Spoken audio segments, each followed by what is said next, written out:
State of the School, 14th video, and I want to talk just a little bit more about these housing. Mass housing, you might call it, in tiny spaces. I've talked about folk huts, I've talked about folk cabins, and then most recently bed sheds. Well, one thing I want to say about that, I found it interesting. There was discussion came from the bed sheds idea of 28 people in a gur or a yurt, and Wayne Frost compared it to staying in a shelter along the Appalachian Trail, and it is just so different. What I have in mind is so different from that that I could devote a whole video to it, certainly, but I could give you the link that he gave me, a woman saying all the reasons not to stay in such a place, but it's just so different. But what I want to do is say that here at the Camp Ranch campus of Frank School, there are two houses that I called off limits because their family and my greater family, my family, is not on board with me with what I'm doing. So any housing I do has to be not in these houses. The house I live in and what we call the Cherry Tree House, because it was my mother's great-grandfather built it in Cherry Tree. I moved it here, Cherry Tree, Pennsylvania. But there is other housing.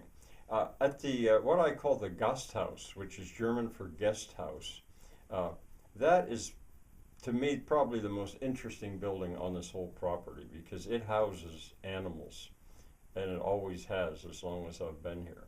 It is a barn, but I'm making it as a barn that would also house people. And in more comfort, well, with more space than the other housing. The other housing, I'm talking about 120 people that I could house for almost nothing. Here in the Gasthaus, I'm talking about maybe 5 or 6 guests, and they would not. They would share. Well, no, they wouldn't. They would be upstairs, and they wouldn't actually be in the same space as my animals. Although if I had guests like that, I would be out there and I would be in that space with my animals, keeping the building warm for them upstairs. So there is that, and who knows how long that'll take. I keep thinking this year I'll finish it. I would so much. There are certain people. Well, and another thing, you come to an age where you can't just do the stuff you did before. So a lot of the stuff I do, actually, I keep using the words handicapped accessible, getting around in a wheelchair. And I guess you could do that in the other examples I gave, not a folk tower. Well, yeah, I even allow for tiny little elevators to get a wheelchair up.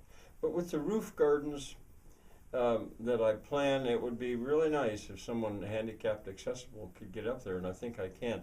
But with the Gasthaus, absolutely. I'm making that, basically that entire building as handicapped accessible as I can. And in some ways, I almost think of it as I don't know what, the old folks home, maybe, a place where older people could go. Of course, older people could be very well taken care of in a folk hut. In a lot of the primitive world, people take care of their old people right there with them. They don't send them off to some other place. But I can see a need for a desire and a need for a comfortable place for people that just physically can't do the stuff that would be required, seem to be required in what I've done. And that Gasthaus, I'll have to devote a whole other video to it. But I just want to say that it's there as well. Okay, enough for this.